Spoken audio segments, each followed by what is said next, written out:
Açalım arkadaşlar. Rica ediyorum. Haydi.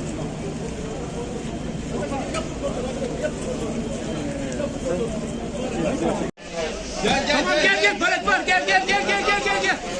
Gel.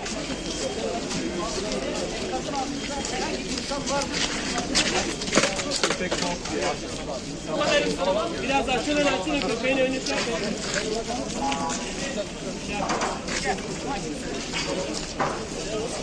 Koluna dola. Tamam. Gel buradan. Evet arkadaşlar bir boşaltın. Bir yol verin. Evet, gir içeri.